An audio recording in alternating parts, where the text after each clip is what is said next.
Hello everyone, welcome back to Black Heaven, a necromantic dating sim. Let's go ahead and continue. Now we are reading Izagi's memories, so I look forward to it. Greetings, Master and Mistress of the House of Ito. My name is Kozari, and I've been asked to observe your daughter's skills. You're the one assessing her? I was under the impression that Mistress Hatsu would be testing her personally. Yes. Mistress Hatsu will be along shortly. I'm only be doing the initial assessment. And you are? The most senior disciple here, Kozari. I see. Well, if this is how it is done, Izagi, do what he says. Yes, Mother. Izagi steps toward him. You see something unexpected. Apprehension. Though Izagi moves at practiced grace, she lacks the fierce confidence that you knew she had at Itzon. In fact, she can barely meet Kozari's eyes. She raises her hands in an uncertain guard position, but her fingers are splayed and slightly curled. Kozari frowns and reaches out with both hands. He squeezes her fingers together and straightens them so that they're aligned with the surface of her palm. Keep your fingers straight and close together. That way there's less of a chance that one of your fingers gets hurt. I see.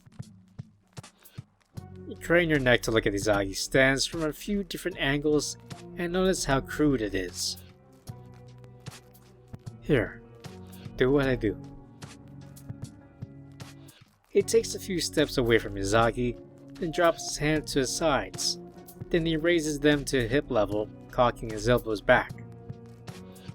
He crouches down with both feet facing forward, and points both of his feet outward at a 45-degree angle. Finally, he lifts his heels and swings them outward so that his toes are now pointed inward. Try to follow me. Izagi tries her best to mimic his stance, but you can tell that it's awkward and uncomfortable for her. Kozari breaks his stance and walks around Izagi in a circle, trying to figure out how to correct her posture. Neck straight, not tilted forward. His hands move her head back slightly. Your forearms should be parallel to the ground. He lifts her arms up with his fingertips. And bend your legs. There. She crouches down lower, and see her body tighten a little as her muscles flex. I just realized that said my name, but that should be Kozari. Your lower half is...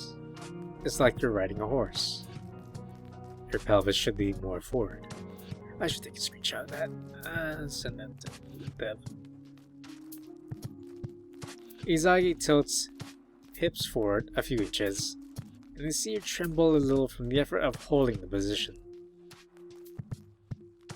Okay, now keep one foot planted on the floor, then rotate the other foot outward so it's parallel with your first foot. You watch Izagi twist her body to the left and then wind her body into a more natural stance. How does that feel? You see her twist her torso so it's facing forward, rather than to the side, then lower herself a little so her knees bend. It feels right, like a dancing position, but more flexible. Kozari grins. Looks like you're already catching on. She's a natural, no surprise there. But this is before she started training, I wonder. Kozari walks in front of Izagi, close enough that she can reach out and touch his stomach. Alright, punch me. What? Punch me. I can take it. I don't want to hurt you. You won't. Izagi extends her right arm and lightly touches her knuckle to Kozari's stomach. No, you have to put some force behind it. Come on, try again. Izagi punches again, slightly harder. That's nothing. Harder. She punches his stomach, but it barely seems to faze him. Harder. The next punch impacts his belly button with enough force to make a thok sound, but still nothing compared to how hard Izagi used to hit you. Come on, I don't feel anything. You see Izagi grit her teeth and furrow her brows. You can tell she's getting embarrassed, frustrated, or maybe both. She punches him hard, kind of raw, clumsy strike that comes directly from anger. You see her knuckles dig into Kozari's stomach and hear him grunt. There, that's better. Izagi retracts her arm and rubs her knuckles, breathing hard. Her brows are still furrowed, like her agitation is still ebbing. I hope you're not out of breath already. You turn and find the mistress walking toward Izagi.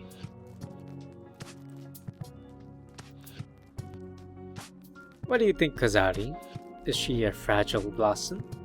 Or simply a blade in need of wetting? Mr. Satsu. Kozari gives a small bow. She takes the stance naturally. Her striking could use some work, but she seems able to learn.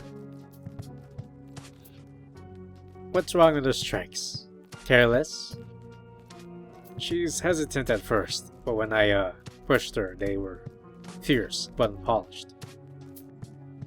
Ferocity, not a trait usually associated with courtiers or heiresses. Mr. Satsu motions for Kozari to give her some space. She looks at Izagi, narrowing her eyes like an old owl. So Kozari says you're fierce. How shall we test this? Izagi stares at Hatsu, as if in awe. You see her mouth open alone, she doesn't manage to say anything.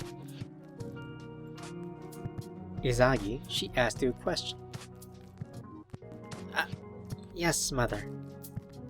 How would you like me to show my fierceness? I have an idea. Kozari says that your striking is poor, so we shall have a test. You will strike me once. Only once. You will do so with all of your might, and if you do not break one of my bones, then you will not have a place in my school. I will also not admit you if you see falter or hold back. However, if your blow breaks one of my bones, then I will accept you here and now. Do you understand? But what about your teaching? How can you teach if I break? Miss Ito, I can repair a broken bone faster than you can finish your tea. I am a physiomancer and a good one. You won't do any lasting damage. Now, come. You see Izagi swallow and tense her body, as if trying to make sure that it's all there. Yes, mistress. Izagi clenches her fist and takes a step closer to Mistress Hatsu, then cocks back her arm. She holds her fist in the air for a few seconds, then cocks back her arm even farther. Soon, her whole arm is extended behind her and every muscle in her body is straining to prepare to throw it forward. Meanwhile, Hatsu stands in front of Izagi, her arms at her sides. She has a bemused expression on her face. Across from her, Izagi seems to have worked herself up. She's breathing hard through her mouth and nose, flexing everything she's got, and her arm is trembling. You can see her fingernails biting into her palm, and you wince when you realize that as she connects, her nails will gouge into her hand. You glance at Hatsu and notice that she's completely relaxed. She's not even tensing her stomach muscles to prepare for the blow. Finally, Izagi throws her arm forward with an ear-shattering yell. Oh, look at Izagi go. Yeah! You watch her fist tear through the air toward Hatsu, and she sees that she's thrown her whole body behind it too. Even if she lands, the strike should go tumbling down once it hits. As Izagi's fist bridges the gap between her and Hatsu, you watch the older woman crouch down low, then gracefully raise her hands and grab Izagi's forearm and sleeve. Hatsu twists her body so that her back is to Izagi, then pulls Izagi's arm over her left shoulder. In one fluid motion, Izagi's body is lifted off the ground, pulled over Hatsu's back, then sent head over heels through the air. Hatsu guides Izagi's body like it's made of water, directing her weight so that she lands flat on her back. Instead of a thud or a slam, Izagi's body hits the floor silently and softly. She lies there for a few seconds, looking terrified and elated at the same time.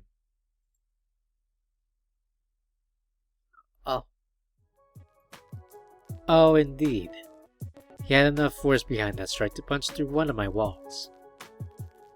You would have broken your hand doing so, but still, admirable. Izagi gets up from the floor and rises shakily to her feet. Did I fail? Good question. Kozari, what do you think? Kozari licks his lips, trying to find something to say. She put everything she had into it. That's pretty impressive, I think. I agree. If a student is going to succeed here, then they have to put everything they have into their training. That means pain. That means exhaustion. It means hating me for a while. But after my students are too exhausted to do anything but lie there, they realize that there's no other way to pursue life than to give it everything they have. Hatsu looks past Izagi to her parents. I can't teach students who aren't willing to get over their body, heart, and mind. All I can do is own the ones that are. Your daughter is one of those few, and I would gladly accept her into my school. Izagi breaks into a brilliant smile, and you see her let out a small sigh of relief. My methods teach discipline, respect, and self-control. The goal of mastering one's will. One that is done, there is nothing that can't be accomplished. Hatsu pauses and takes Izagi's hand in hers, rubbing the back of it with her thumb. Of course, trading will not interfere with her studies or her social engagements. However, I will ask that she be boarded here, with the rest of my students. Are those terms agreeable to you? You look at Izagi's parents, who glance at one another. Izagi's mother gives a slight nod. Very well. Thank you for your forthrightness and thoroughness, Mr. Hatsu. We will send it for Izagi's belongings later today. In the meantime, is there a place to rest? Of course. Utaro? Another student breaks away from the rest of the class and bows before Hatsu. Yes, mistress. Please escort Master and Mistress Ito to the guest quarters and get them whatever they need to be comfortable. Yes, mistress. Izagi's parents walk out of the dojo and disappear around the corner, leaving you, Kozari, Izagi, and Hatsu standing together. Hatsu rubs her shoulder and rotates her arm, and flexes her hand. She looks at Kozari and gives a thin smile. Kozari, did you see how she tried to strike me? She would have shattered a rib. I haven't had to throw a student in a while. Glad to see my body remembers. Hatsu looks at Izagi and grins. It wouldn't have looked good if I was coughing up blood in front of your esteemed parents, would it? No, ma'am. Might have stained their very expensive shoes. Can't have that. Now, Hatsu crosses her arms and gazes hard at Izagi. You're quite thin. Do you do any kind of physical exercise? Yes, ma'am. I dance and I swim sometimes. Good. Swimming is important here. That's why I built this school near a river. It will be cold, especially in the winter. You'll get used to it. Kozari here knows how well we deal with hypothermia. Sure. Alright. Kozari here will be your senior for the first few weeks. I'll be watching you. At the end of the first 2 weeks, I'll assess your progress. If you're lacking, I'll become your senior. And you won't enjoy that. Kozari will tell you that if there's one thing I hate, it's laziness. The last student that came here lasted less than a year, and when they left, I had broken nearly every bone in their body. Does that frighten you? IZAGI'S are as wide as dinner plates. No, ma'am. Well, it should. Now, is there anything you want to ask me? Izagi licks her lips and lowers her eyes, thinking. Suddenly, her head jerks up as she comes up with something. Will you show me how you, strike? The correct way, I mean. Hatsu laughs softly and looks at Kozari. Kozari, you're my usual training dummy. Would you mind playing that role again? I promise I'll go easy. Sure. Mistress Hatsu repositions herself so that she's standing directly in front of Kozari, then motions for Izagi to come closer. Hatsu opens her right palm, then curls her fingers one joint at a time until she has a clenched fist. You make sure your fist is tight, like you're squeezing all the air out of your palm. Hatsu takes a relaxed stance not too different from her normal standing position, and raises both fists in front of her. Her movements are smooth, but the moment her arms reach the correct place in the air, they don't move an inch further. It's as if she's aligning her body with invisible geometry. Izagi watches, entranced, as Hatsu takes a deep breath, curls the fingers of her left hand, and then places her fingertips on Kozari's chest. She looks sidelong at Izagi and speaks softly to her. When you tried to strike me, you pulled back your entire arm. If you prove yourself here, I'll show you how to strike just as hard. Hatsu's body flexes, and her torso twists as she throws her whole upper body forward. Her feet stay planted on the ground. Her fist drives forward with the force of a sledgehammer. Kozari reels and tumbles backwards, gasping as if all the air has been forced out of his lungs. From her fingers length away. Now please help Kozari up. Kozari opens his eyes and finds Izagi reaching down to offer him her hand. He takes it and she helps him to his feet again. Are you alright? Can you breathe? Yeah, I'm just gonna be sore. Hatsu nods and looks at Izagi. There are different kinds of strikes. Some are meant to occupy and weaken the opponent, while some are meant to act as defenses and groundwork for other blows. What you saw was a true strike, one meant to end the fight. It is identical to how you try to strike me, except that instead of taking several seconds to gather the strength to throw it, it only takes me a moment. I align my whole body with my arm, and when I see an opening, Hatsu extends her arm, and the fingers on her left hand. In a flash, she rams her hand forward and curls her fingers into a fist. Her whole body lunges forward, leaving her standing with one leg stretched forward. I strike it with every fiber of my being. Hatsu stands up straight again and lowers her arm. Wow. You laugh a little to yourself, but no one notices. You've never seen Izagi so enamored by something. It's endearing. I will be the first to admit that there are practitioners who are physically stronger than I am. Faster too. However, I will wager that there are few, if any, who have greater control over their body. Izagi nods and seems to think of something. Mistress, you said to my parents, you said that will was the most important thing of all. So is the body or one's will more important in martial arts? Hatsu looks at Kozari and raises her eyebrows, apparently impressed. What an apt question. She has a sharp little mind underneath all that hair. Izagi blushes and brushes back her hair.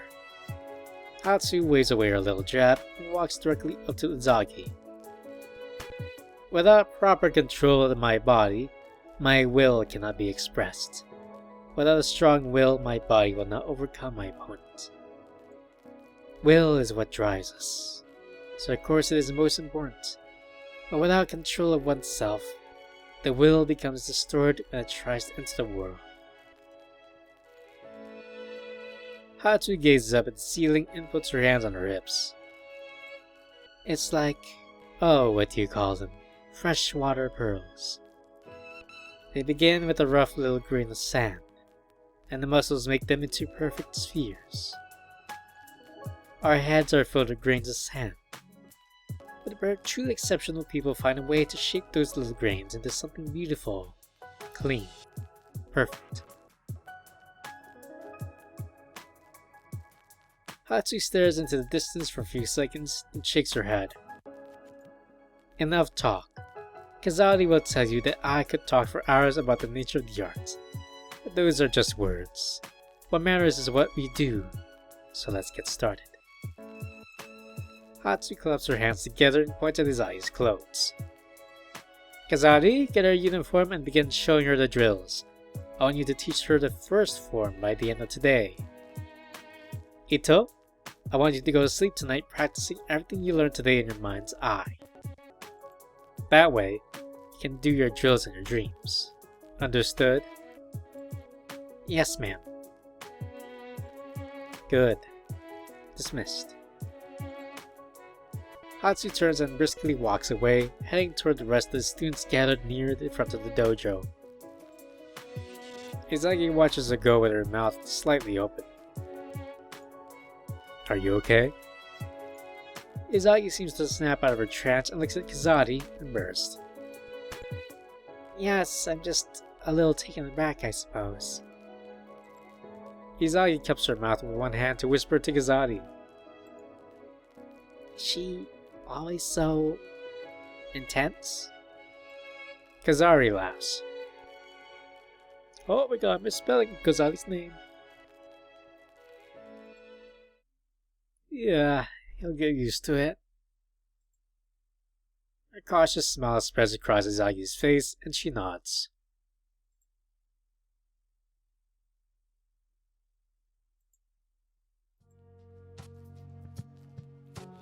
Oh, that's a pretty background.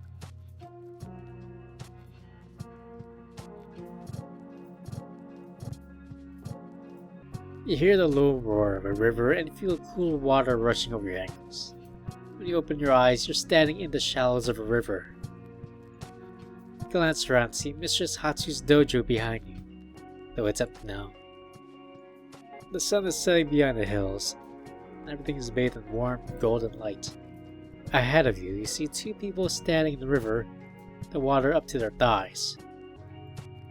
You wade closer to the pair, and realize as you do that your body is transparent. It shimmers like glass and you can see straight through it. You raise a hand and gaze at the setting sun through your palm.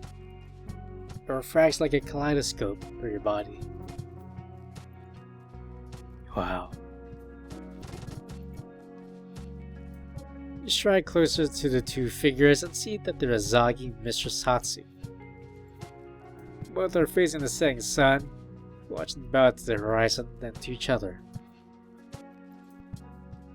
They're about 10 feet apart and their hakama pants are rolled up to avoid getting soaked. Begin. Izagi and Hatsu begin wading toward each other, keeping their footing despite the current of the river. Izagi throws the first punch, which seems to be more of a probe than a true attempt at striking. Hatsu doesn't flinch or react to it. Instead, she strides forward as if nothing happened. Hatsu unleashes a devastating chain of blows, punches, elbow strikes, palm strikes, and chops, all targeting Izagi's face. Izagi moves fluidly between her blocks, flowing from stiff, strong arm positions to looser, more flexible ones. Their arms weave through the air like sewing needles, intertwining, locking together, then unwinding, stabbing forward. It makes you think of snakes fighting with one another. Despite Hatsu's unceasing onslaught, Izagi holds her ground. After a while, Hatsu retreats a few steps back and begins to circle around Izagi so that her pupil is downstream from her. Izagi turns to follow her opponent, and you can see the determination in her eyes. Hatsu stands in the middle of the river for a few seconds, waiting for Izagi to make a move. Izagi doesn't take the bait. The sun glitters on the water. You're struck by how still both combatants are. If you're farther away, you might mistake Izagi and Hatsu for tree trunks standing in the water. The stillness is broken by Hatsu's piercing cry as she lunges forward.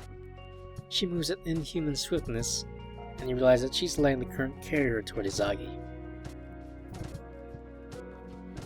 Hiya!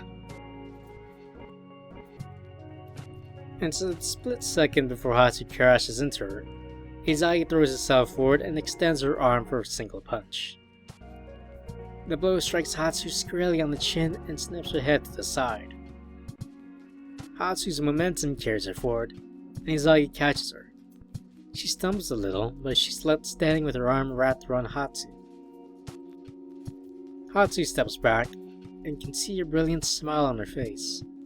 She wraps Izagi in an embrace and laughs. Absolutely impeccable. Izagi breaks into a smile and lets out a laugh as well. Really? Yes. Oh, your timing was perfect. Thank you, mistress. What did it feel like? I felt terrified, but I realized I couldn't retreat. If I took even one step back when your charge struck, the river would have swept my footing away. Exactly. So instead I had to find a way to derail your momentum. I saw your head was tilted forward, and that meant it would be within my reach before I was in yours. But just by a split second. Yes, a tiny opening and you found it. When the moment came, you were ready. You did not hesitate. Is your jaw okay? Ah, of course. My bones are strong thanks to my time at Itsan. Otherwise, I might be speaking to you through a broken jaw. Ah, I see. Once you return from the academy, I'll have a much harder time with you. They'll teach you how to override your nerves to ignore pain, how to cultivate your muscles so they do not tire. You'll certainly surpass me in stamina. I don't believe that. I'll get stronger, but I'll never match up to you. Not until I'm your age. Hatsu gives Izagi a grim smile and shakes her head. When I was admitted to Itsan, I was 30 years old. An old woman. You're entering at 20, in your prime. Your body will be unable to withstand many more grafts and transplants, and much harsher cultivation than mine. Hatsu looks down on her wrapped hands and flexes her fingers. I can be prideful and petty, you know that. But when I look at you, I see limitless potential. I still have a few decades before I die. Don't talk like that. But I can die happy knowing you were my student. Izagi stands in silence for a while, and you see a tear run down her face, catching the sunlight as it slides down her chin. Her shoulders itch and her head drops. She covers her face and you hear her begin to cry. Hatsu wraps her in an embrace again, quietly stroking her hair. I feel like Hatsu is more of a better mother figure than Izagi's actual mother was. They stay that way for a long time. The sun dips lower in the sky, till only the top sliver is visible above the horizon. The landscape is bathed in red light, clouds turn a vivid shade of purple. Finally, the two separate and Izagi wipes her face from with her arm. Are you sure that the masters out there are as good as you? Edit-san, I mean. Oh, they'll know far more than me. I'm not saying they'll be as capable as I am at teaching, but if you can put up with their cruelty, it will be worth it. You always say you're the cruelest teacher we'll ever meet, though. Well, it helps when your students fear you a little. Then, when you're not as bad as they think you are, everything you do seems merciful. Izagi giggles and sniffs a little. I knew it. Are they really that bad? Hatsu's face hardens as she raises her eyes and seems to remember something. Some are not, but you'd best be prepared. Some of them recruit talented students with greater ire than slow ones. That doesn't make sense. Well, slow ones are obedient and hang on every word they say. Talented students usually think they know everything. One of my masters broke 4 of my fingers, one for each time I disrespected him. Then he made me punch him in the sternum. Hatsu shakes her head. They will tell you what they expect, the conduct, the terms of respect they prefer, everything. All you need to do is pay attention. Izagi nods slowly. He knows that her exuberance has evaporated. Instead, her face is somber. So let's play the role of the dutiful young lady again.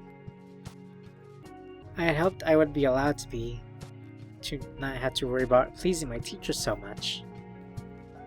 Hatsu sighs and shakes her head. I know it's frustrating. With that level of learning comes a certain amount of ego. I was trained to be a humble, obedient student, and now you see how I do things. There's some freedom in not having a vaunted title. I like how you teach. You didn't force me to be respectful, I just was. Hatsu smiles and looks down at the water. I'm glad to hear it. When it's on, it will be different. You'll need to take care in how you address your master and be in tune with their moods. Izagi doesn't say anything for a while. When she finally does speak, it's very soft. Does it ever get better? Oh, I don't know. Izagi, does it? I don't... Does what? Pretending to be one way when you feel another way.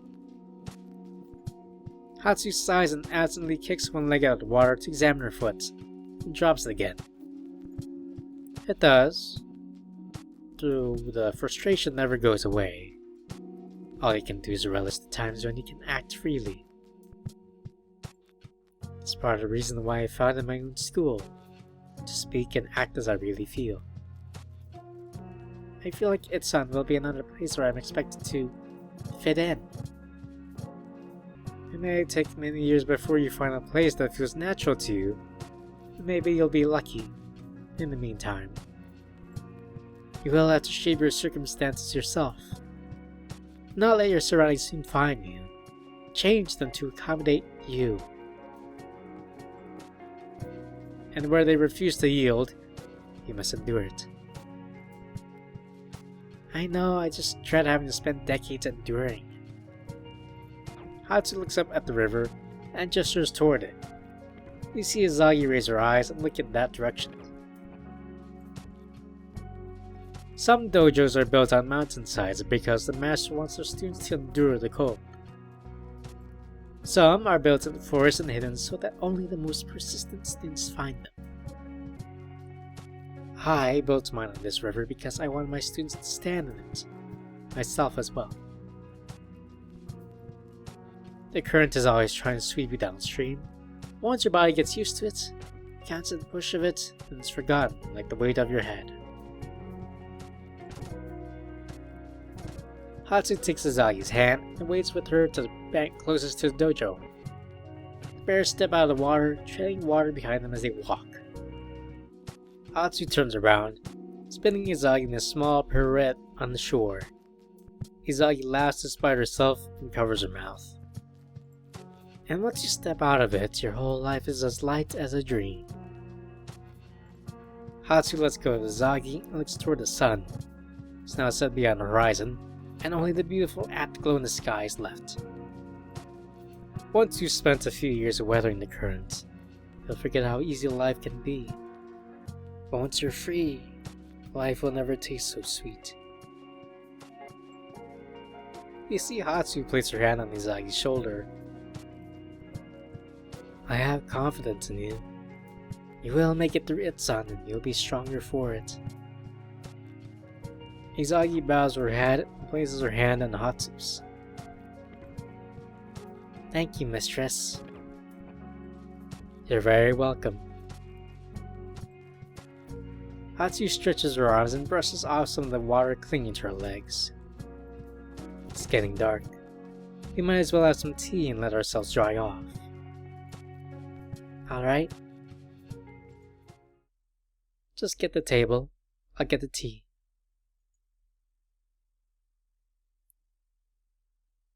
You follow the two of them back to the dojo, where you watch Hatsu retrieve a tea kettle from a cabinet and disappear into a back room.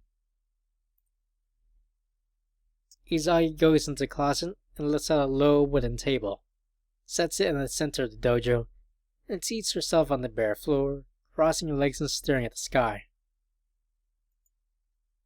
She raises her fist and inspects it in the light of the sunset. Her face is wondering, as if she's still incredulous that she'd struck her mistress. You lean against one of the beams holding up the roof and watch her. She treats Mistress Hatsu with such awe, and Hatsu treats her like she's her daughter. I didn't really see much warmth between Izagi and her parents.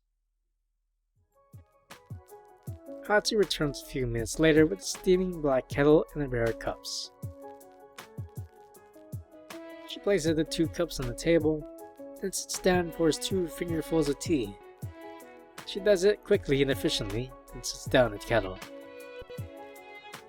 Izagi takes her cup and clinks it against Hatsu's. To the bright future of Izagi Ito, whose destiny is her own. Izagi's face lights up in a radiant smile. She downs her tea in one gulp. Hatsu laughs and does the same. I fear that my pouring technique is not as refined as yours. How would you rate it? Izagi shakes her head and giggles. If you poured tea for my parents' friends like that, they would pour out their cups. Hatsu laughs and knocks on the table with her knuckles, looking away and licking her lips. I suppose I'm not cut out for high society yet. You'll have to teach me to be refined. Well, first you need to. Izagi pauses and takes on an expression that you expect to suppose it to be imitating her mother. Cold, fierce, and comically haughty. Acquire some proper tea and dishware. Bone china is best, but a lesser grade is acceptable when partaking with those of lower stature. Hatsu leans forward and lets her mouth hang open in a giddy smile as she watches Izagi speak. The most well-versed sophisticates agree that green tea is superior to black, and that the rich, full-bodied flavor of jasmine is eminently superior to all. Izagi breaks down and giggles. She tries to finish the sentence, and Hatsu bursts into full-bodied laughter.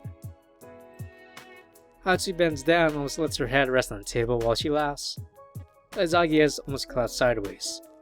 She's propped herself up on one arm, covers her mouth with her other hand.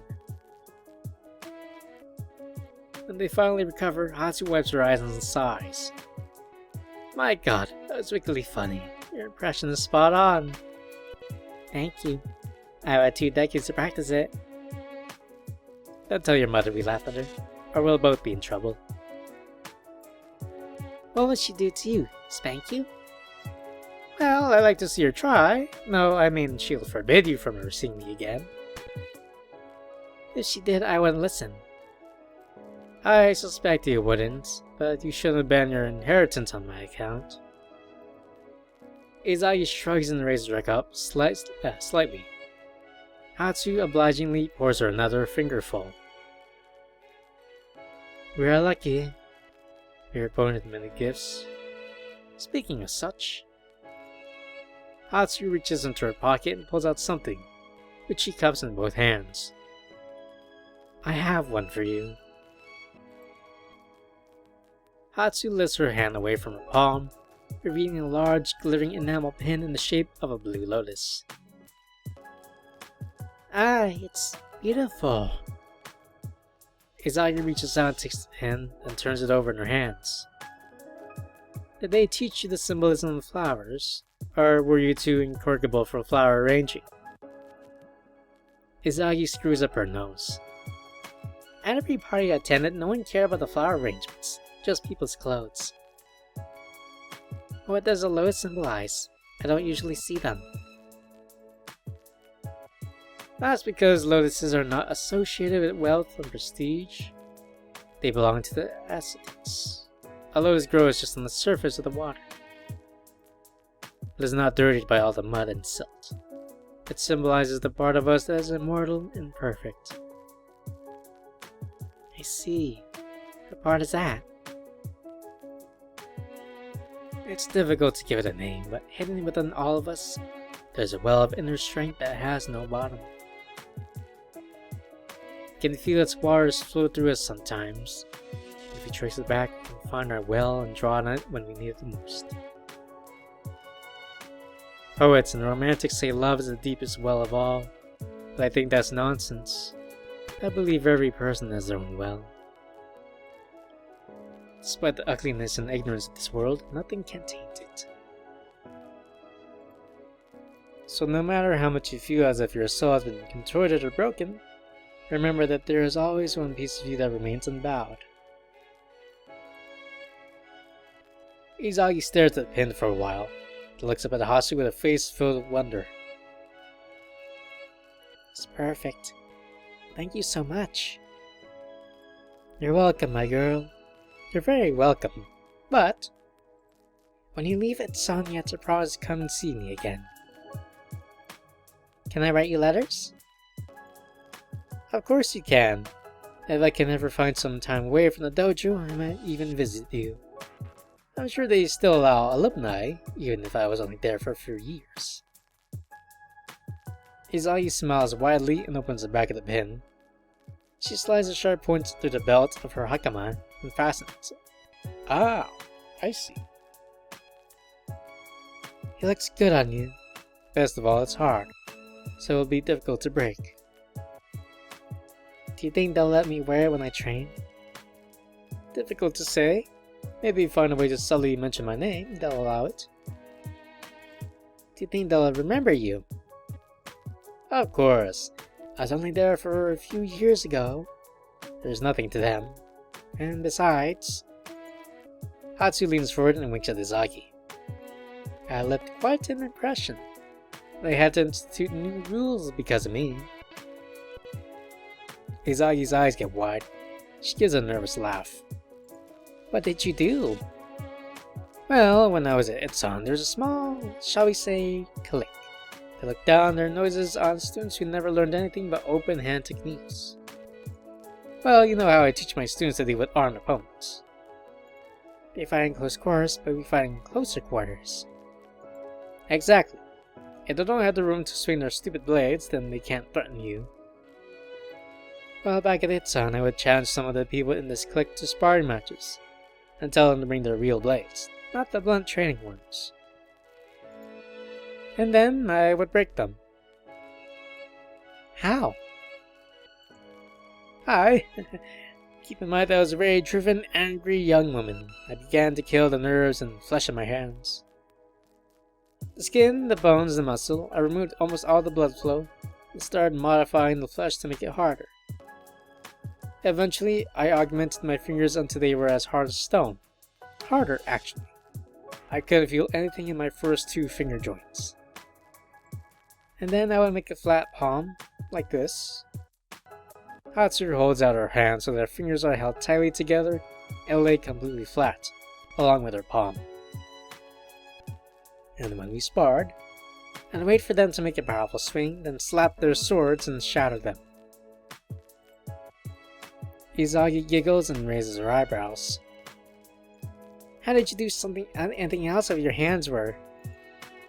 I couldn't do anything. I can hold a stylus. I could barely turn pages in the book. I was an idiot. Because of me, they banned sparring matches between students training with weapons and those training open hand techniques. Too many family heirlooms shattered apparently. But after that, there are no more snide comments about my area of study. Hatsu laughs quietly and looks down at her worn hands. Meanwhile, Izagi gets a determined look on her face and curls both of her hands into fists. I won't back down either. Not to other students. Good. They'll quickly learn to stay out of your way, and they'll get bowled over. Hatsu stands up, brushes off her pants, and stretches. She reaches down and picks up the kettle. You've come too far to pay attention to debutantes and bookworms. You're a girl with more than just money or family name. You've got grit. Izagi stands up and collects the cups. As she holds them against her stomach, they clink against the animal lotus pin. I know I keep saying it, thank you, for everything. I can't even say... You don't need to, Izagi. I know.